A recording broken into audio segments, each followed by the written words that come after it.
Most among us today know the game Rainbow Six Siege, and more still will recognize the works of the series' namesake, Tom Clancy. Born Thomas Leo Clancy Jr., he's best known for his in-detail and descriptive accounts of espionage and war, spawning a multitude of media under his name, all spawning from the first novel he wrote, The Hunt for Red October. However, today we'll be discussing one of his namesake works that would never see the light of day, namely, the topic of today's discussion, the infamous Rainbow Six Patriots. The Rainbow Six franchise is vastly popular primarily due to its interesting use of stealth and tactics in a semi-realistic wartime scenario, dating all the way back to the first Rainbow Six gaming title, quaintly named Tom Clancy's Rainbow Six, initially published by Red Storm Entertainment in 1998 for Windows platforms. Later ported to Mac OS, Nintendo 64, PlayStation, Dreamcast, and eventually a version would release for the Game Boy Color. The title is still available for purchase today from the Ubisoft Store for a rather marketable $9.99 US. Selling a mere 200,000 copies at launch might seem feeble by today's multi-million selling platform, but at the time, it was an intense market, and even spawned the game's next update, an expansion pack in the form of Tom Clancy's Rainbow Six Mission Pack, Eagle Watch. Launching a year after on January 31st, 1999, the game's popularity gave rise to a new breed of gaming, the tactical first-person shooter. A stark difference from the infantry-based missions of competing titles in the first-person shooter genre. As time would progress, Rainbow Six would garner more and more interest, eventually spawning Rainbow Six Vegas, vastly popular in its era, and spawning a sequel, Rainbow Six Vegas 2, which came to consoles and PCs on March 18, 2008. Rekindling an interest in the tactical realism offered by the game series, longtime fans of the franchise were encapsulated by the graphical prowess. At the time, it wasn't over-the-top or groundbreaking, but what it lacked in visual makeup, it made up for in customization, multiplayer, and tense, action-packed scenarios. A single mistake leading to an all-out domestic warfare scene. By April, it was counted to have sold just over 2 million copies. The next is our title of controversy. Rainbow Six Patriots was announced on November 4th, 2011, showcasing a pre-rendered concept trailer of the game in its ideals, showcasing a story detailed and dark, the horrors of domestic terrorism, and a group aptly named the True Patriots, forced its way into the public eye.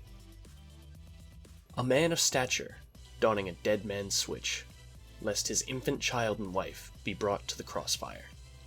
The intent of the game was controversial morality questions, forcing the player to question their tactics, or toss aside their morality for the sake of public security and national values.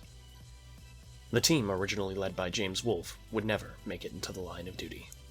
The concept of the game took place from the point of view of many civilians, sometimes the view of the Patriots themselves, but for the most part, you would take command of a soldier, a commanding officer on Team Rainbow, with a supposed advanced AI and multiple features that would never see the light of day. In March of 2012, creative director David Sears, narrative director Richard Rouse III, lead designer Felipe Therian, and animation director Brent George were all removed from the development team involved with Patriots. Nothing much else was heard from the game until May of 2013, when GameStop removed Patriots from the store's database and canceled all pre-orders for the title. Later, during the E3 convention of 2013, Ubisoft confirmed that the game would remain in development, but would be produced for the next-generation consoles, namely the PlayStation 4 and Xbox One. A fair assessment. A game this old, on an engine even more so. At the time, running the Anvil Next engine used for titles like Assassin's Creed 3 just didn't seem to fit on the next generation of gaming.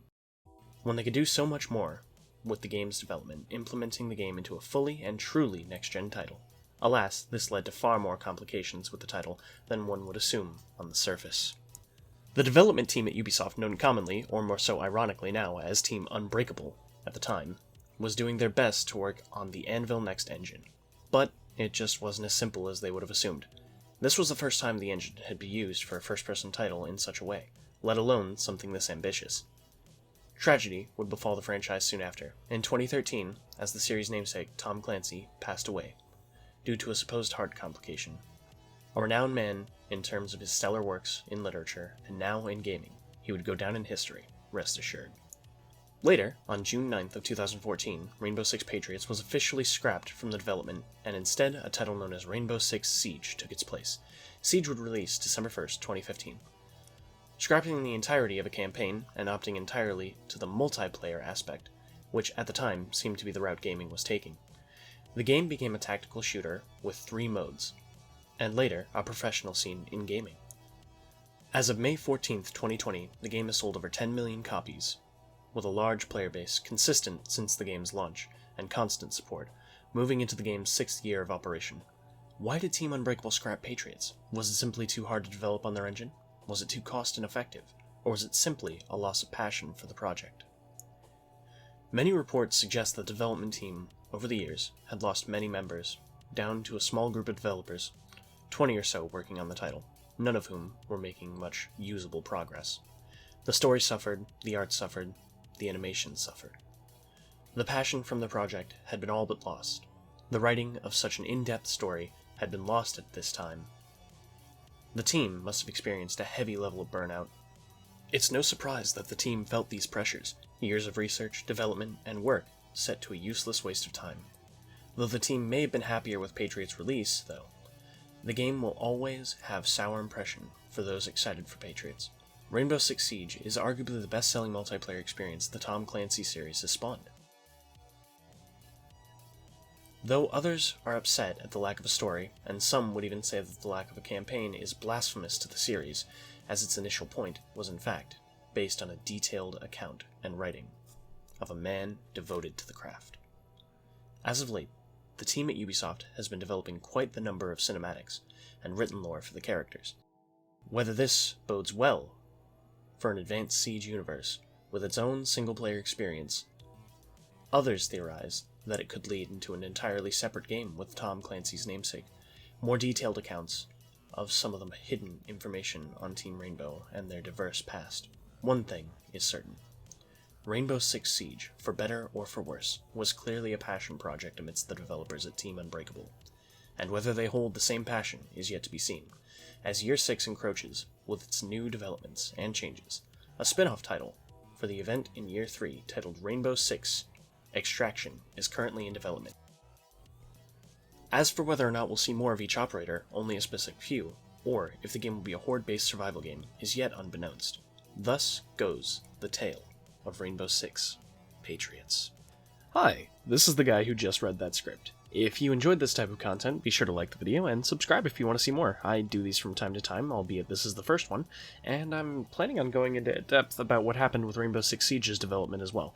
If there's anything you think I should have included, or something you think I should have left out, please feel free to comment below.